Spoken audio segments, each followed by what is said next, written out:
وشر الأمور محدثاتها وكل محدثة بدعة وكل بدعة ضلالة وكل ضلالة في النار. فأعوذ بالله من الشيطان الرجيم. بسم الله الرحمن الرحيم. يا أيها الذين آمنوا كتب عليكم الصيام كما كتب على الذين من قبلكم لعلكم تتقون. وقال النبي صلى الله عليه وسلم: فرض رسول الله صلى الله عليه وسلم زكاة الفطر طهرة للصائم من اللغو والرفث وطعمة للمساكين. শ্রদ্ধেয় সম্মানিত, আজকের পবিত্র জুমা দিনের মুসল্লিবৃন্দ, প্রশংসা সেই মহান আল্লাহ তাআলার জন্য, যিনি আমাদেরকে এই পবিত্র জুমার দিনে একত্রিত হওয়ার তৌফিক দান করেছেন। তাই সর্বপ্রথম সেই মহান আল্লাহ তাআলার শুকরিয়া আদায় করে নিই, সকলেই বলি আলহামদুলিল্লাহ। তারপরে দরুদ ও সালাম অবতীর্ণ হোক আমাদের শেষ নবী মুহাম্মদুর রাসূলুল্লাহ সাল্লাল্লাহু আলাইহি ওয়াসাল্লামের উপর, সকলেই বলি আল্লাহুম্মা আমিন। আল্লাহুম্মা সাল্লি আলাইহি, আল্লাহুম্মা বারিক আলাইহি। সম্মানিত উপস্থিতি, আজকে আমি আপনাদের সম্মুখে যে বিষয়টি নিয়ে আলোচনা করব সেটি হচ্ছে যাকাতুল ফিত্র। যেহেতু সামনে আর কিছুদিন পরেই আমরা এই রমাদান মাসকে বিদায় দিতে চলেছি, বা রমাদান মাস আমাদের থেকে বিদায় নিতে চলেছে, তো যাকাতুল ফিত্র ইনশাআল্লাহ আর কিছুদিন পরেই আমরা দিতে আরম্ভ করব। তো সেই দিকে লক্ষ্য রেখে এই যাকাতুল ফিত্র এই বিষয় সম্পর্কে আমরা বিস্তারিত জানার চেষ্টা করব, যে যাকাতুল ফিত্র আসলে কি, যাকাতুল ফিত্রের উদ্দেশ্য কি, যাকাতুল ফিত্র কখন দিতে হয়, কেন দিতে হয়, কার উপরে ফরজ, কি দিয়ে দিতে হয়, যাবতীয় বিষয়কে, যাবতীয় পয়েন্ট আকারে এই বিষয়গুলোকে লক্ষ্য রেখে আমি আমার বক্তব্য ইতি করব ইনশাআল্লাহ। ওয়া তাওফীক ইল্লা বিল্লাহ। প্রথমত বিষয় হচ্ছে যে যাকাতুল ফিত্র আর এমনি সাধারণ যাকাত দুটো কিন্তু ভিন্ন বিষয়। সাধারণ যাকাত বলা হয় আপনার যে কোনো সময়ে আপনি যে সম্পত্তি, যা ধন সম্পত্তি আপনার আছে, সেই সম্পদের নিসাব পরিমাণে যখনই পৌঁছে যাবে, সেটা রমাদানে হোক অথবা অন্যান্য সময়ে হোক না কেন, সেই সময় আপনার উপরে যাকাত আদায় করা ওয়াজিব, ফরজ। এটা হচ্ছে যাকাতের বিষয়। নিসাব পৌঁছে গেলে আপনার উপর আদায় করা ওয়াজিব, টাকা দিয়ে যাকাত আদায় করতে হয়। কিন্তু যাকাতুল ফিত্র, যেটা ফিতরা, সাদাকাতুল ফিত্র, এই বিষয়টা যাকাতের চাইতে আলাদা একটা বিষয়, যেটা আপনি বলতে পারেন যে সিয়ামের কাফারা স্বরূপ অথবা নিজের শরীরের যাকাত, এমনও বলতে পারে। তো এই যাকাতুল ফিত্র এর উদ্দেশ্যটা আমরা সর্বপ্রথম জানবো, যে এর উদ্দেশ্যটা কি। এর উদ্দেশ্য সম্পর্কে রাসূলুল্লাহ সাল্লাল্লাহু আলাইহি ওয়াসাল্লাম তিনি বলছেন, সুনানে আবু দাউদের 609 নম্বর হাদিস। হাদিসের বর্ণনাকারী হচ্ছেন হযরতে ইবনে আব্বাস রাদিয়াল্লাহু আনহু। তিনি বলছেন যে ফারাদা রাসূলুল্লাহ সাল্লাল্লাহু আলাইহি ওয়াসাল্লাম, রাসূলুল্লাহ সাল্লাল্লাহু আলাইহি ওয়াসাল্লাম ফরজ করেছেন যাকাতুল ফিত্র। যাকাতুল ফিত্রকে রাসূল সাল্লাল্লাহু আলাইহি ওয়াসাল্লাম ফরজ করেছেন কেন? তুহরাতুল লিস-সাইম, একটা রোজাদার ব্যক্তিকে পবিত্র করার জন্য, মানে সিয়াম পালনকারী ব্যক্তিকে পবিত্র করার জন্য এই যাকাতুল ফিত্রকে রাসূলুল্লাহ সাল্লাল্লাহু আলাইহি ওয়াসাল্লাম কি করেছেন? ফরজ করেছেন। মানে এই অংশটুক থেকে আমরা বুঝতে পারি যে এখানে দুটো বিষয়। একটা হচ্ছে যাকাতুল ফিত্র আমাদের উপরে ফরজ, ঠিক আছে, একদম ক্লিয়ার, এখানে কোনো সন্দেহ নাই। রাসূলুল্লাহ সাল্লাল্লাহু আলাইহি ওয়াসাল্লামের হাদিস দ্বারা প্রমাণ হয় যে যাকাতুল ফিত্র কি ফরজ। দ্বিতীয় হচ্ছে কেন আমরা এই যাকাতুল ফিত্র আদায় করব? কারণ হচ্ছে যে রমাদান মাসে যারা সিয়াম পালনকারী, সিয়াম পালন করে, তাদের কাফারা স্বরূপ বা যা কিছু ভুল ত্রুটি হয়ে থাকে, সেই ভুল ত্রুটি থেকে সংশোধন করার জন্য, পবিত্র হওয়ার জন্য এই যাকাতুল ফিত্রকে রাসূলুল্লাহ সাল্লাল্লাহু আলাইহি ওয়াসাল্লাম আমাদের উপর ফরজ করেছেন। একথাই তিনি বলছেন যে ফারাদা রাসূলুল্লাহ সাল্লাল্লাহু আলাইহি ওয়াসাল্লাম যাকাতুল ফিত্রি তুহরাতুল লিস-সাইমি মিনাল লাগবি ওয়ার রাফাসি। মানে আপনার যা কিছু রমাদান মাসে ভুল ত্রুটি হয়েছিল, যা কিছু ছোট ছোট গুনাহ অপরাধ হয়ে গিয়েছিল রমাদানের রোজা রাখা অবস্থায়, এই ভুল ত্রুটিগুলোকে মার্জিত করার জন্য, মাপ পাওয়ার জন্য আপনার এই যাকাতুল ফিত্র আল্লাহ রাসূল সাল্লাল্লাহু আলাইহি ওয়াসাল্লাম ফরজ করেছেন আমাদের উপরে। বুঝতে পারলেন? এটা হচ্ছে একটা বিষয়। দ্বিতীয় বিষয় হচ্ছে ওয়াতু'বাতুল লিল মাসাকিন, মিসকিনদের খাবার স্বরূপ, মানে মিসকিনদেরকে খাদ্য দেওয়ার জন্য, মিসকিনরা যাতে একটু ভালোভাবে সুখ স্বাচ্ছন্দ্যে থাকে, এই জন্য তাদের খাবার স্বরূপ, খাদ্য স্বরূপ আমাদের উপরে যারা সিয়াম পালনকারী আছি অথবা যারা আমরা মুসলিম আছি সকলের উপরেই এই যাকাতুল ফিতরকে রাসূল সাল্লাল্লাহু আলাইহি ওয়াসাল্লাম ফরজ করেছেন। এবারে রাসূলুল্লাহ সাল্লাল্লাহু আলাইহি ওয়াসাল্লাম বলছেন যে মান আদ্দাহা ক্বাবলা সালাতি, কোন ব্যক্তি যদি এই যাকাতুল ফিতরকে মানে ফিতরাকে সালাতের পূর্বে মানে ঈদের নামাজের পূর্বে আদায় করে নেয়, ফাহিয়া যাকাতুন মাকবুলাতুন, সে ব্যক্তির ওই যাকাতটা মানে ওই যে ফিতরাটা ওটা যাকাত হিসেবে গণ্য হয়ে যাবে, ঠিক আছে, যাকাতুল ফিতর হিসেবে গণ্য হয়ে যাবে। ওয়ামান আদ্দাহা বা'দা সালাহ, আর কোন ব্যক্তি যদি এই ফিতরাটাকে সালাতের পরে মানে ঈদুল ফিতরের নামাজের পরে কেউ যদি আদায় করে, ফাহিয়া সাদাকাতুম মিন সাদাকাত, মানে ওই ব্যক্তির ওই ফিতরাটা দেওয়া হবে সাধারণ একটা সদকার মতো। সাধারণ দান করলে সদকা করলে যে নেকি হয় সেই নেকিটা আপনি পাবেন। কখন? যদি আপনি ওই ফিতরাটা নামাজের পরে দেন, ঠিক আছে, আর নামাজের আগে যদি দেন তাহলে আপনার যাকাত হিসেবে গণ্য হয়ে যাবে। আর আমরা যেহেতু এই যাকাতুল ফিতর দিচ্ছি এই নিয়তেই যে আমরা রমাদানে ভুল ত্রুটি যা কিছু হয়েছে সেই স্বরূপ আমরা শরীরের একটা যাকাত অথবা আমরা পবিত্রকরণের জন্য যাকাত আদায় করার জন্য আমরা দিচ্ছি এটা। তাই চেষ্টা করব সেটা কখন আদায় করা? সালাতের পূর্বে, ঈদের সালাতের পূর্বে আদায় করা।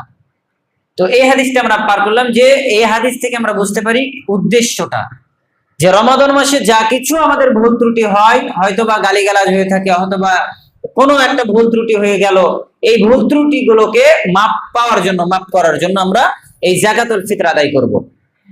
এবার আসি যে যাকাতুল ফিতর এগুলো কাদের উপরে ফরজ, কাদের উপরে ওয়াজিব করা হয়েছে।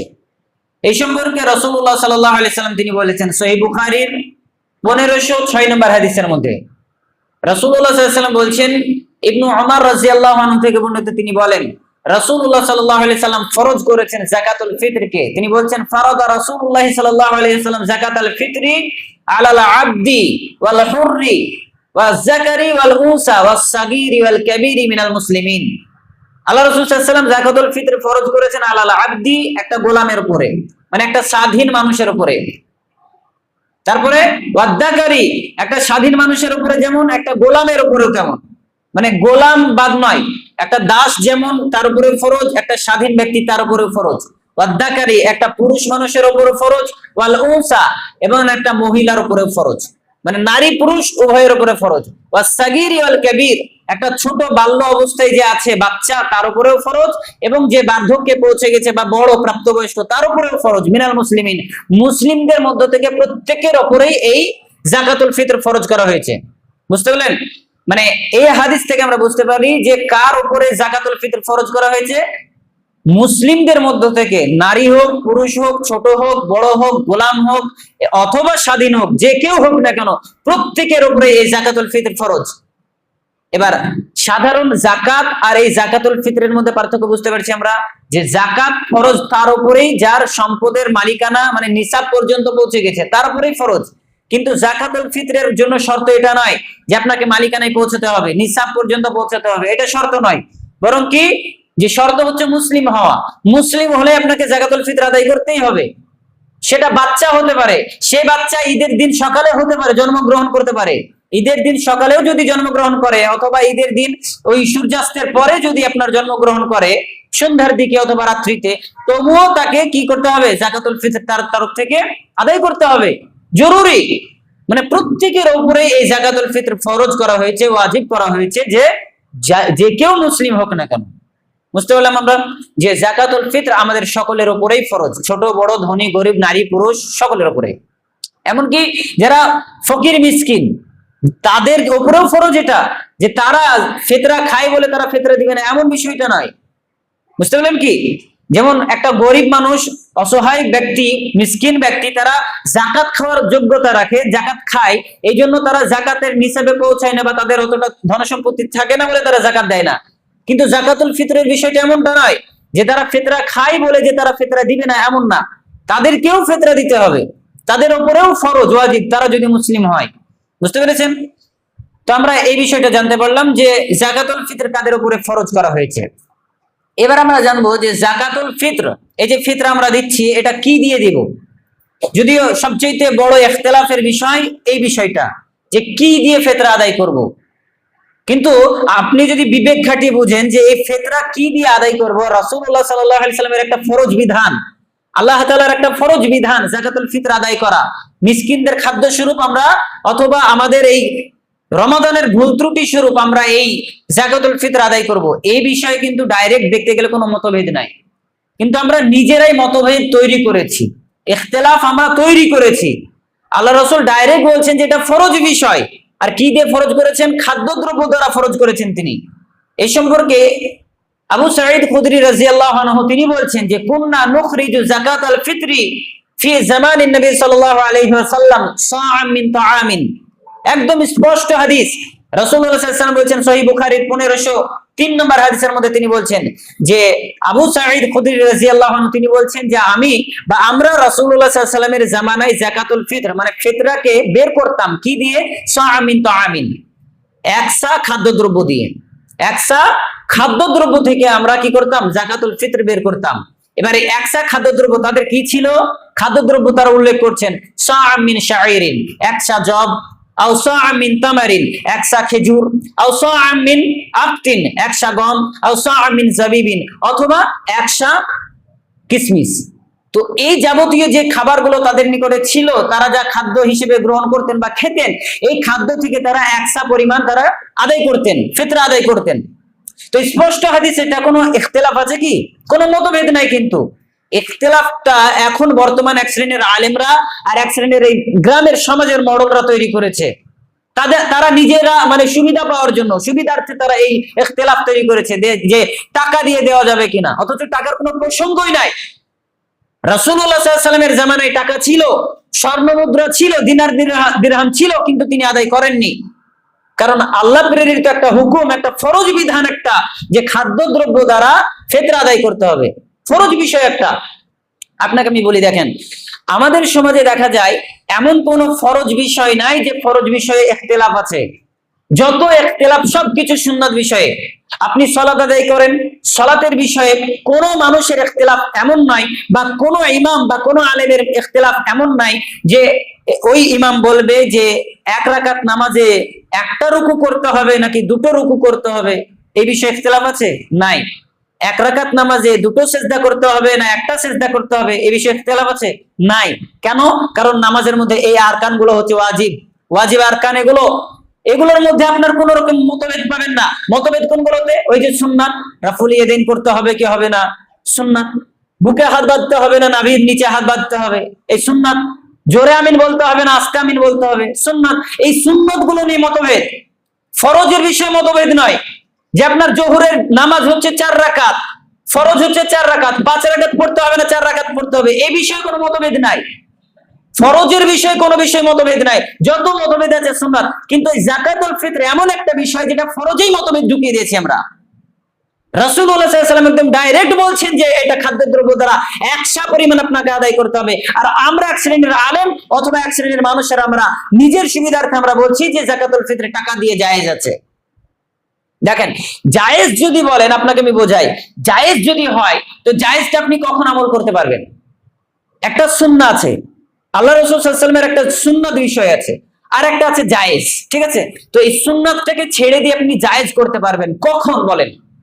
যখন আপনি নিরুপায় হয়ে পড়বেন, যখন আপনি এই সুন্নাতটাকে পালন করতে পারবেন না, পালন করাতে আপনার কষ্টকর মনে হবে, এমন পরিস্থিতির শিকার হয়েছেন যখন আপনি এই সুন্নাতটা পালন করতে গেলে আপনি বিপদগ্রস্ত হচ্ছেন বা বাধাপ্রাপ্ত হচ্ছেন বা অন্যান্য কিছু।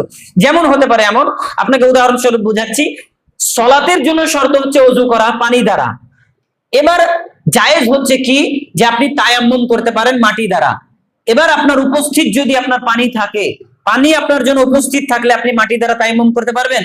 পারবেন না, যদিও ওটা জায়েজ আছে। বুঝতে পারছেন আমার কথা? তায়াম্মুম করা, মাটি দ্বারা তায়াম্মুম করবেন, এটা আপনার জন্য জায়েজ, কিন্তু ওই অবস্থায় নয় যখন আপনার কাছে পানি উপস্থিত আছে। তো জায়েজের আমলটা কখন করবেন আপনি? যখন আপনার কাছে একদম নিরুপায়, ব্যতিক্রম হয়ে পড়েছে। আশা করি এরকম পরিস্থিতি কিয়ামত পর্যন্ত আসবে না, যদি আসে তখন আপনি করবেন। কিন্তু এখন কেন এত অজুহাত আমাদের? রাসূলুল্লাহ সাল্লাল্লাহু আলাইহি ওয়াসাল্লাম একটা বিষয় ফরজ করছেন, আর ফরজ বিষয় আমরা কেন এরকম মানে মাতব্বরি করব? আল্লাহ প্রেরিত একটা ফরজ হুকুম বিধান যে তোমরা যাকাতুল ফিতর আদায় করো একসা খাদ্যদ্রব্য দ্বারা। আর আমরা কিভাবে বুঝে গেলাম যে খাদ্যদ্রব্য না দিয়ে ফিতরাতে টাকা দিলে মানুষের, গরিব মানুষদের বেশি উপকার হবে? কে অধিকার দিয়েছে আমাদেরকে? কে বলেছে এগুলো করতে? আমরা বড় পণ্ডিত হয়ে গেছি। রাসূলুল্লাহ সাল্লাল্লাহু আলাইহি ওয়াসাল্লাম তিনি বুঝলেন না যে মানুষের উপকার হবে দিনার দিরহাম দিলে, টাকা দিলে তাদের উপকার হবে, আর আমরা কিভাবে বুঝে গেলাম? এক শ্রেণীর মানুষ আছে এরকম। আর এটা যারা ফতোয়া দেয় যে এটা জায়েজ, কোন আলেমরা জায়েজ বলে জানেন?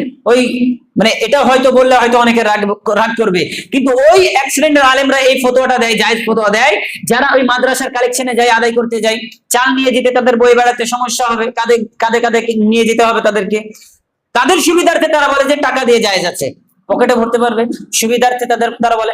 আর ওই এক শ্রেণীর সমাজের মডেলেরা এই ফতোয়াকে গ্রহণ করে, তারা এই ফতোয়াকে প্রাধান্য দেয়, যারা এই চাল বিতরণ করতে তাদের সমস্যা হবে, এই দিনের পর দিন বসে থেকে থেকে চাল বিতরণ করতে হবে, এই ফকির মিসকিনরা আসবে, তারপরে তাদেরকে চাল দিবে, তারপরে তার দায় মুক্ত হবে, এই টেনশনে পড়ে তারা ওই ফতোয়াকে গ্রহণ করে নেয়, বা তারাও এই ফতোয়া দিয়ে বসে থাকে যে চাল না দিলেও হবে, টাকা দিলে জায়েজ আছে, টাকাটাই বেশি প্রাধান্য দেয় তখন তারা। বুঝতে পেরেছেন? তো আমরা কেমন সুবিধাবাদী হয়ে গেছি যে একটা ফরজ বিধানকে ছেড়ে দিয়ে নিজের সুবিধার্থে আমরা নিজের মানে একটা বিধানকেই পরিবর্তন করে দিচ্ছি। বলেন এটা কবুল হবে আপনার? হতেই পারে না। আমি তো বলবো হবে না আপনার জন্য।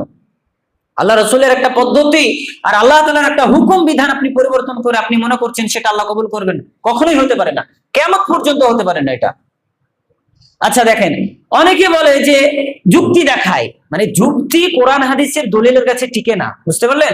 কোরআন হাদিসের স্পষ্ট দলিল এক জায়গায় আছে, প্রমাণ পাওয়া যাচ্ছে, বুখারীর হাদিস। আল্লাহ তাআলা বলছেন একটা কথা, আর হাদিস মানেই আল্লাহ রসুলের কথা বলে ছেড়ে দিয়েন না। হাদিস মানে আপনাকে বুঝতে হবে, একটা হচ্ছে ওহী দুই প্রকার, এর আগে হয়তো আপনাকে বলেছি ওহী দুই প্রকার, একটা ওহী মাতলু যেটা কোরআনুল কারীমকে ওহী মাতলু বলা হয়, আর ওহী গায়র মাতলু যেটা তেলাওয়াত করা হয় না, মানে হাদিসকে বলা হয়। কোরআন হচ্ছে শব্দ অর্থ দুটোই আল্লাহর তরফ থেকে, কিন্তু হাদিসটা কি অর্থটা আল্লাহর তরফ থেকে, কিন্তু মুখের শব্দটা আল্লাহ নবীর তরফ থেকে। আল্লাহ নবী বলেছেন কথাটা, কিন্তু কথাটা কার? অর্থটা কার? আল্লাহ তাআলার। সুতরাং হাদিস মানে আল্লাহ নবীর কথা বলে আমরা ছেড়ে দিতে পারি না। আল্লাহ একটা বিধান ফরজ করেছেন, হুকুম দিয়েছেন, সেটাই নবী সাল্লাল্লাহু আলাইহি ওয়াসাল্লাম মুখের দ্বারাই বলেছেন, আর ওটাই আমাদের জন্য ফরজ হয়ে গেছে। রাসূলুল্লাহ সাল্লাল্লাহু আলাইহি ওয়াসাল্লাম হারাম করেছেন মানে তিনি নিজের ব্যক্তিগত ভাবে হারাম করেননি, তিনি কোনো কিছু ফরজ করেছেন মানে তিনি কোনো নিজে ব্যক্তিগতভাবে ফরজ করেননি। আল্লাহ হুকুম দিয়েছেন তারপরে তিনি ফরজ করেছেন, আল্লাহ হুকুম দিয়েছেন তারপরে তিনি হারাম করেছেন। তাহলে যাকাতুল ফিতর তিনি ফরজ করেছেন মানে আমরা তুচ্ছ মনে করব, বিষয়টা কিন্তু এমন নয়। তিনি ফরজ করেছেন মানে আল্লাহর এটা বিধান, আল্লাহ হুকুম দিয়েছেন তাকে যে তুমি বান্দাদের মধ্যে এটা ফরজ করে দাও যে খাদ্যদ্রব্য দ্বারা একশা পরিমাণ দ্বারা ফিতরা আদায় করবে। এটা আল্লাহর প্রেরিত হুকুম, এটা বিধান। এবার আমরা সেই বিধানকে যদি লঙ্ঘন করি, আমরা অনেকে বলি এরকম যুক্তি দেখাই যে যদি চাল তুলি বা খাদ্যদ্রব্য দ্বারা যদি আমরা ফিতরা আদায় করি, তাহলে এক শ্রেণীর ফকির মিসকিনরা তারা চাল নিতে চায় না। বলি না অনেকে যে তারা বয়ে বেড়াতে হবে বা বোঝা হবে, অনেক কষ্টকর মনে হবে, তাই তারা এই চাল নিতে চায় না। আমি তো বলি তারা ফিতরা খাওয়ার হকদারি না। যে চাল নেয় না বা যারা খাদ্যদ্রব্য নেয় না, মানে নিতে অস্বীকার করে, টাকা দিলে কোনো সমস্যা নাই, ওরা হচ্ছে কি ফিতরা খাওয়ার হকদারি না, তারা যোগ্যতাই রাখে না। তারা কেন দিবেন তাদেরকে?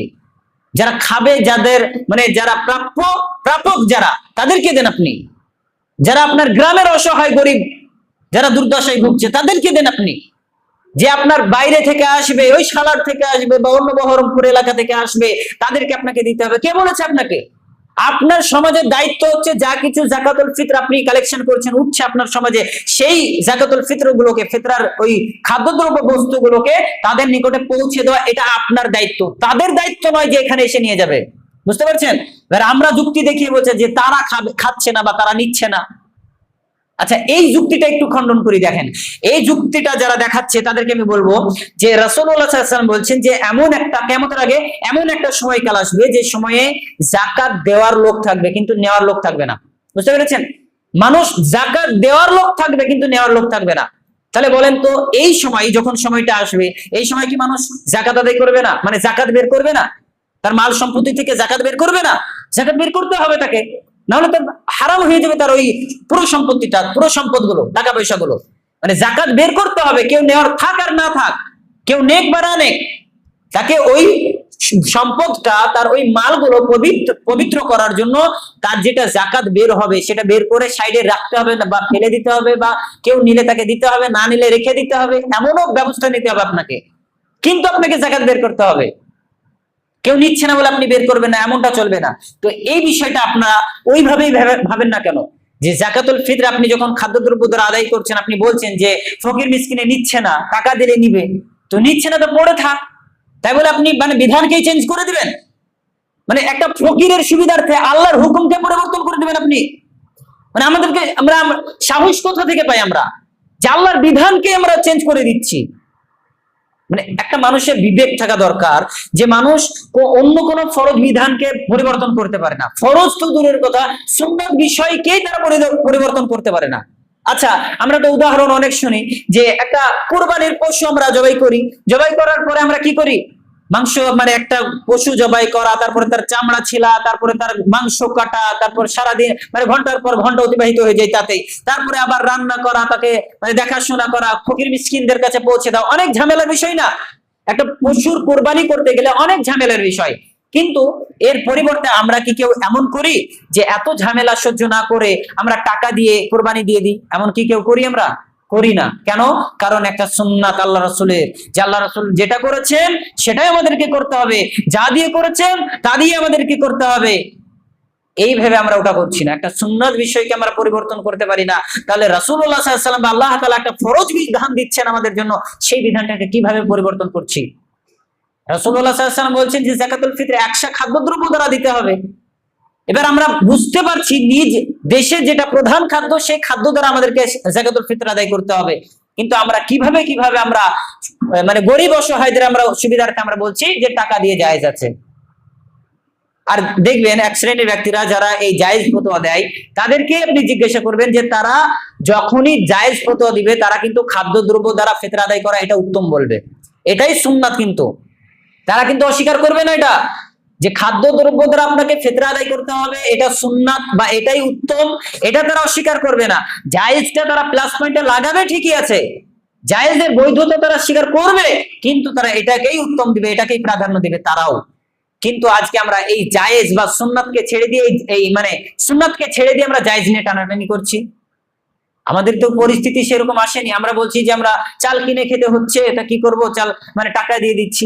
তো কিনে খাচ্ছেন তো আপনার খুব অসুবিধা হচ্ছে কিনে দিতে, কিনে খাচ্ছেন তো কিনেই দেন আপনি চাল। আবার এক শ্রেণীর মানুষেরা আছে যারা এরকম ভাবে যুক্তি খাটিয়ে বলবে যে আল্লাহ রাসূলের জামানায় তো খেজুর দিত, কিশমিশ দিত, জব দিত, তা আমরা কেন চাল দিব? তা আপনার যদি সামর্থ্য থাকে তা আপনি কেন চাল দিবেন? আপনি কেন খেজুর দেন? আপনি যদি 12 মাস আপনি খেজুরই আপনার প্রধান খাদ্য হয়, খেজুরটাই আপনি যদি খান আপনি দেন, কোনো সমস্যা নাই তো আপনার।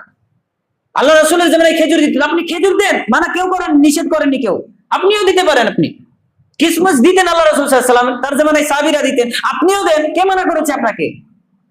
আপনার সুবিধার্থে আপনার এখন প্রধান খাদ্য খেজুর না, সৌদি আরবের প্রধান খাদ্য যেমন খেজুর, কিশমিশ, এগুলো তাদের প্রধান খাদ্য তখন ছিল, যার কারণে তখন এই একসা পরিমাণ সেগুলো ফরজ ছিল। এখন আমাদের প্রধান খাদ্য এই গম, আটা দিয়ে আমরা রুটি খাই, রুটি, এই ভাত, এগুলো আমাদের জন্য প্রধান খাদ্য। তাই এই অনুপাতে আমরা কি করব? চাল আমরা ফিতর আদায় করব। আমরা ফিতর আদায় করব হচ্ছে কি গম দিয়ে, এগুলো দ্বারা আমরা ফিতর আদায় করব। এবার আপনার প্রধান খাদ্য যদি আপনি বানিয়ে নিন খেজুর অথবা কিশমিশ অথবা পনির, এগুলো আপনি যাকাত আদায় করতে পারেন, কোনো সমস্যা নেই আপনার জন্য, করেন আপনি। কিন্তু যুক্তি খাটাবেন না, যুক্তি আপনার ইসলামের মানদণ্ড হতেই পারে না, কোনোদিন হতে পারে না, কিয়ামত পর্যন্ত হতে পারবে না।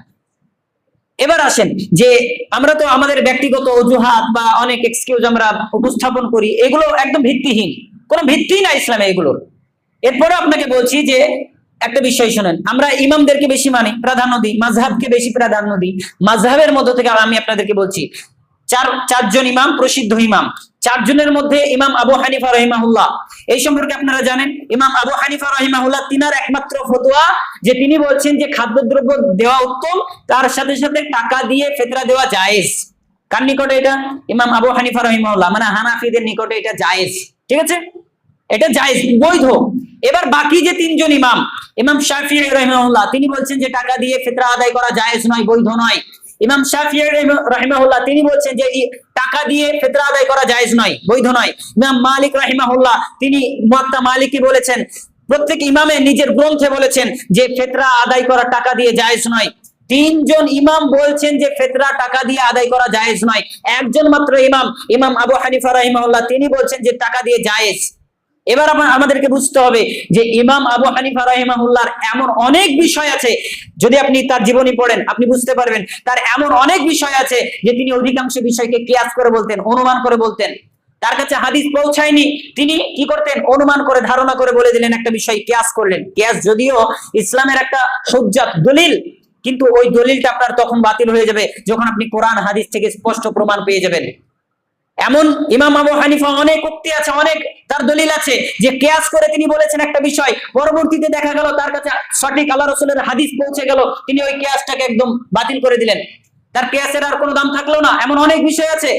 তো শেষ পর্যন্ত প্রত্যেক ইমাম একটাই কথা বলেছেন এই কারণে যে ইজা সাহাল হাদিসি ফাহুয়া মাযহাবি, যখনই তোমরা সহিহ হাদিস পাবে সেটাই আমার মাযহাব।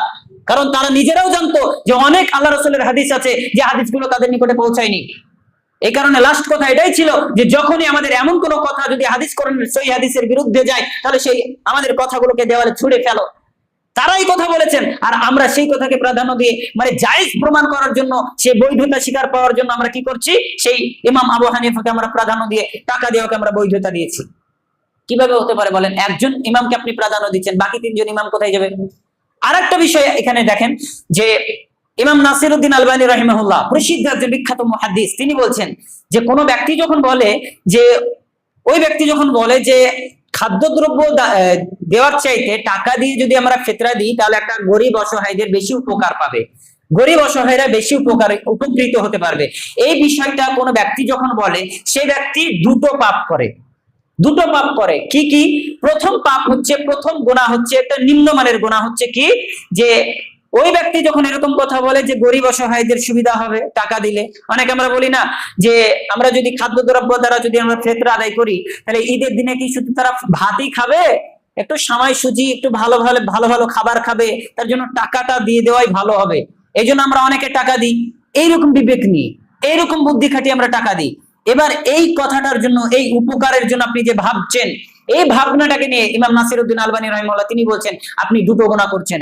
এক, যে আপনি যখন এরকম কথা বললেন বা এরকম যখন ভাবলেন, তখন আপনার প্রথম ভুল হচ্ছে, যখন আপনি এরকম ভাবছেন আপনার প্রথম ভুল হচ্ছে কি, যে আল্লাহ তাআলার একটা প্রেরিত বিধানকে আপনি অস্বীকার করছেন, একটা সহিহ হাদিসের বিরুদ্ধে আপনি কথা বলছেন, পদক্ষেপ নিচ্ছেন। এটা হচ্ছে একটা আপনার প্রথম গুনাহ, একটা প্রথম ভুল। আর দ্বিতীয় ভুল কি, যে আল্লাহ তাআলা যখন নবী সাল্লাল্লাহু আলাইহি সাল্লামের উপরে এই যাকাতুল ফিতরকে ফরজ করলেন, তখন আমরা যেটা ভাবছি এই উপকারটা আল্লাহ তাআলার উচিত ছিল, ওই সময় আল্লাহ তাআলার উচিত ছিল যে খাদ্যদ্রব্য দ্বারা ফিতরাকে ফরজ না করে অর্থ দিয়ে বা টাকা দিয়ে ফিতরাকে ফরজ করা, যাতে করে মানুষের গরিব অসহায়দের একটু উপকার হয়। নাউজুবিল্লাহ। মানে আমরা বলতে চাইছি কি, যে আল্লাহ তাআলা ভুল করেছেন, আল্লাহ তাআলার তখন ওই জ্ঞানটা আল্লাহ তাআলার ছিল না। নাউজুবিল্লাহ। মানে ইমাম নাসিরউদ্দিন আলবানী রাহিমাহুল্লাহ, বিখ্যাত মুহাদ্দিস, তিনি বলছেন এই কথা, কথাটা ফেলে দেওয়ার নয়, আমাদেরকে বুঝতে হবে কথাটা। যখন আমরা বলছি যে খাদ্যদ্রব্য দ্বারা মানে ফিতরা দিলে মানুষ কি খাবে? শুধু চাল খাবে নাকি? তাদের একটু উপকার হবে, একটু পোশাক আশাক কিনতে পারে, তারা একটু ভালো মন্দ খাবে, এই কারণে আপনি কি করছেন? টাকা দিয়ে ফিতরা দিচ্ছেন। আমি তো বলি এই ঈদের দিনে আপনাকে খোঁজ খবর কে নিতে বলেছে? ঈদের দিনে খোঁজ খবর নেওয়ার মানুষ অনেক থাকে, তার পাড়া প্রতিবেশী থাকে, তার আত্মীয় স্বজন থাকে, কিন্তু এই যে পুরো রমাদান মাস সে কাটিয়ে দিচ্ছে, কি অবস্থায় কাটাচ্ছে আপনি খোঁজ নিয়েছেন কোনোদিন? ফিতরা দেওয়ার সময় আপনি খোঁজ নিচ্ছেন যে তাকে একটু টাকা দিতে হবে যাতে করে সে ভালো মন্দ খেতে পারে। সারা রমাদান মাস আপনি ভালো পুরো ফ্রুটস খাচ্ছেন, ভালো মন্দ খাচ্ছেন, কোনোদিন একদিন খোঁজ নিয়ে দেখলেন আপনি? আর ঈদের দিনে আপনার ভারী একদম মানে করুণা উতলে পড়ছে আপনার, যে তার একটু খোঁজ নিতে হবে, তার একটু দেখাশোনা করতে হবে। কে বলেছে আপনাকে এরকম দেখাশোনা করতে? আল্লাহ বলেছে? আপনার মতে আল্লাহ ভুল করেছে? নাউজুবিল্লাহ। এটা হতেই পারে না কোনোদিন। আপনি ভুল করছেন এগুলো করে, আপনি এরকম বিবেক খাটিয়ে আপনি ভুল করছেন, বিভ্রান্তমূলক আপনি কথা এই যে আপনার বুদ্ধিতে নিয়ে আসছেন, যে আল্লাহ যে বিষয়টা ফরজ করেছেন তার উপর দিয়ে গিয়ে আমরা কি করছি? আল্লাহর উপর দিয়ে চলে যাচ্ছি, ওই বিধানকে চেঞ্জ করে আমরা মানে টাকা দিয়ে ফিতরা জায়েজ মনে করছি। এটা আমরা ভালো করছি কাজ। এই জন্য আপনাদেরকে আমি বলবো, কথা এখানে আর বাড়াবো না, আমি বলতে চাইছি আপনাদেরকে, যেটা ফরজ আল্লাহ রাসূল যা দিয়ে আদায় করেছেন সেটা সুন্নাত, সুতরাং আমরা সেই ফরজ বিধানটাকে পালন করবো আল্লাহ রাসূলের সুন্নাত অনুযায়ী। বুঝতে পারলেন? একটা ফরজ বিধানকে আমরা পালন করবো কি অনুযায়ী? আল্লাহ রাসূলের সুন্নাত অনুযায়ী, আল্লাহ রাসূলের পদ্ধতি অনুযায়ী। আল্লাহ রাসূল যেখানে যা যতটুকু যেভাবে করেছেন সেখানে তা ততটুকু সেভাবেই করতে হবে। এর নাম হচ্ছে ইবাদত, এর নাম হচ্ছে ইবাদত। ইবাদতের মধ্যে কোনো রকম পরিবর্তন চলবে না, ইবাদতের মধ্যে কোনো রকম কম বা বেশি চলবে না। ইবাদত যতটুকু যেভাবে যেখানে যা দিয়েছেন ততটুকু সেভাবে সেখানে তাই করতে হবে। এর নাম হচ্ছে আল্লাহ রাসূলের সুন্নাত পদ্ধতি মেনে চলা। আর আমরা মনে করছি যে যাকাতুল ফিতর ফরজ করা হয়েছে খাদ্যদ্রব্য দ্বারা, আর আমরা টাকা দিয়ে আদায় করব, এটা আবার কোন রকম পদ্ধতি? এটা কোন নবীর অনুসরণ করা? ইমাম আবু হানিফাকে অনুসরণ করছেন, নবীকে, ইমাম আবু হানিফা নবী আমাদের, ইমামকে মানবেন, আমি মানতে নিষেধ করছি না, মানেন, সমস্যা নাই, আমি অস্বীকার করছি না, আমরাও মানি ইমাম আবু হানিফাকে, আমরাও মানি। তিনি বলেছেন যে সহিহ হাদিস পেলে সেটা আমার মাযহাব, তাহলে আমরা সহিহ বুখারী থেকে হাদিস পাচ্ছি, যে হাদিস পবিত্র কোরআনুল কারীমের মধ্যে সবচেয়ে বিশুদ্ধ গ্রন্থ, কোন রকম নির্ভেজাল, কোন রকম ভুল ত্রুটি নাই, সেই হাদিস থেকে আমরা দলিল পাচ্ছি। আর ইমাম আবু হানিফার উক্তি দিয়ে বলছি যে তিনি বলেছেন এটা জায়েজ, আর সেটাকে আমরা গ্রহণ করছি, সহিহ বুখারীর হাদিস, আল্লাহর নবীর হাদিসকে আমরা বাদ দিয়ে দিচ্ছি। তো এটা ইমামকে মানা হচ্ছে। হাদিস মানবেন তখন আপনি ইমামকে মানলেন, হাদিস না মানলে আপনি ইমামকে মানতে পারলেন না। আমরা হানাফি দাবি করতে পারবো, কিন্তু যারা হানাফি বলে দাবি করছে অথচ হাদিসকে মানছে না, তারা হানাফি বলে দাবি করতে পারবে না। বুঝতে পেরেছেন? এই জন্য আমরা যাকাতুল ফিতর আদায় করব কি দিয়ে? খাদ্যদ্রব্য দ্বারা। যা খাচ্ছেন তাই দিয়ে ফিতর আদায় করেন, কিনে খাচ্ছেন কিনেই দেন, যা খাচ্ছেন সেটাই দেন। আপনি রেশনের চাল খাচ্ছেন রেশনেরই দেন, কেউ নিষেধ করেনি, মিশে যাক, সমস্যা নাই। একটা রাজভোগের সাথে বা মিনিকেট চালের সাথে আপনার রেশনের চাল মিশে যাক, কোনো সমস্যা নাই, যায় আসে না, কিন্তু আপনাকে খাদ্যদ্রব্য দ্বারা আপনাকে দিতে হবে, এটাই হচ্ছে চূড়ান্ত বিষয়। আরেকটা সংক্ষিপ্ত হাদিস বলে শেষ করে দিচ্ছি যে এই যাকাতুল ফিতর আপনি কখন আদায় করবেন, এটা সম্পর্কে রাসূলুল্লাহ সাল্লাল্লাহু আলাইহি ওয়াসাল্লাম বলছেন, সহিহ বুখারীর 1509 নম্বর হাদিসের মধ্যে তিনি বলছেন যে আমারা রাসূলুল্লাহ সাল্লাল্লাহু আলাইহি ওয়াসাল্লাম যাকাতুল ফিতরি, রাসূলুল্লাহ সাল্লাল্লাহু আলাইহি ওয়াসাল্লাম যাকাতুল ফিতর এটা আদায় করার কি করতেন? হুকুম দিতেন। কখন? যে খুরুজিন নাস ইলাস সালাহ, ক্বাবলা খুরুজিন নাস ইলাস সালাহ, ঈদের সালাতের পূর্বে, ঈদের সালাতে বের হওয়ার পূর্বে এই যাকাতুল ফিতর আদায় করার তিনি নির্দেশ দিতেন, হুকুম দিতেন। তাহলে আমরা বুঝতে পারছি যে যাকাতুল ফিতর আপনাকে আদায় করতে হবে কখন? ঈদুল ফিতরের নামাজে যখন যাবেন তার পূর্বে। এবার পূর্বে বলতে আপনি একদিন অথবা 2 দিন আগে থেকে আপনি যাকাতুল ফিতর আদায় করতে পারেন, ঠিক আছে? একদিন অথবা 2 দিন আগে। অনেকে দেখা যায় 1 সপ্তাহ আগে থেকে, 5 দিন আগে থেকে, 6 দিন আগে থেকে আদায় করে, এটা ঠিক নয়। কিন্তু একদিন অথবা 2 দিন এটা বৈধ পদ্ধতি ঈদের নামাজের আগে পর্যন্ত। আর বিলি বন্টনের পদ্ধতিটাও এটা, ঈদের নামাজে যাওয়ার আগে, ঈদগাহে যাওয়ার পূর্বে আপনি গরিব অসহায়দের বাড়িতে বাড়িতে পৌঁছে দিবেন, অথবা আপনার সময় যদি পরিস্থিতি এমন থাকে যে তারা এসে নিয়ে যায়, নিয়ে যাক, সমস্যা নাই, এটা আমি হারাম বলবো না, নিয়ে যেতে পারে, কিন্তু দায়িত্ব হচ্ছে আপনার তাদের কাছে পৌঁছে দেওয়া। এটা হচ্ছে ঈদের সালাতের পূর্বে, ঠিক আছে? তো আমরা ইনশাআল্লাহ চেষ্টা করব পরবর্তীতে, যে কিছুদিন পরে যেহেতু আমাদের এই সামনে যাকাতুল ফিতর আসছে, আমরা এই সুন্নাহ মোতাবেক রাসূলুল্লাহ সাল্লাল্লাহু আলাইহি ওয়াসাল্লামের পদ্ধতি অনুযায়ী যে বিষয়টা প্রমাণিত আছে সেই বিষয়ের দিকে লক্ষ্য রাখার চেষ্টা করব।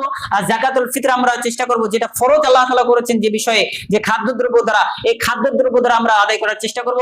আর যারা বলছে যে যাকাত এই টাকা দিয়ে আদায় করা যাবে, তাদেরকে আমি বলবো, বা যারা মানছেন আপনারা এই জায়েজ পদ্ধতিটা, আপনাদেরকে বলবো, যদি আপনি এই যাকাতকে কবুল করাতে চান আল্লাহর কাছে, একদম নিঃসন্দেহে কবুল করাতে চান, তাহলে আপনি খাদ্যদ্রব্য দ্বারা আদায় করেন। আর আমি যদি মেনেও নিই যে এটা জায়েজ, অথবা যদি এটা জায়েজ নাই হয়, তাহলে আপনি কি করবেন? তখন তো আপনি ফেঁসে যাবেন, তখন আপনি কি করবেন? এই জন্য আপনাকে ভাবতে হবে যে যেটাতে কোনো সন্দেহ নাই সেদিকে যাওয়া, যেটা আল্লাহ রাসূল সাল্লাল্লাহু আলাইহি ওয়াসাল্লাম আমল করেছেন, আল্লাহ তাআলা বলেছেন, সেদিকে যাওয়া, ঠিক আছে? পরিশেষে আল্লাহর কাছে দোয়া করি, আল্লাহ তাআলা আমাদেরকে সকলকে যেন এই যাকাতুল ফিতর সম্পর্কে যা কিছু বললাম আমরা যেন সকলেই বুঝতে পারি এবং সেই অনুযায়ী যেন আমরা আমল করতে পারি, সেই তৌফিক আল্লাহ তাআলা আমাদেরকে দান করুক। আল্লাহুম্মা আমিন। আমরা যেন সকলেই, এই রমাদান মাস আমাদের এক এক অতিবাহিত হয়ে যাচ্ছে, আমরা পুরো রমাদানের মাসের জন্য আমরা সবকিছু আল্লাহর কাছে দোয়া করব যে আল্লাহ তাআলা আমাদের সকলের সিয়াম, কিয়াম, সকলের তারাবি, তাহাজ্জুদ, যা কিছু আমরা ইবাদত করেছি সবকিছু যেন আল্লাহ তাআলা কবুল করুক। আল্লাহুম্মা আমিন।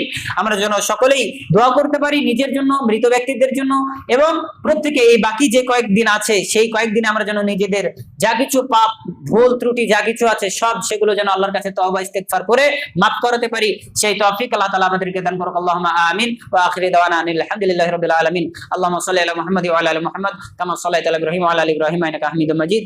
اللهم بارك على محمد وعلى آل محمد كما باركت على إبراهيم وعلى آل إبراهيم إنك حميد مجيد.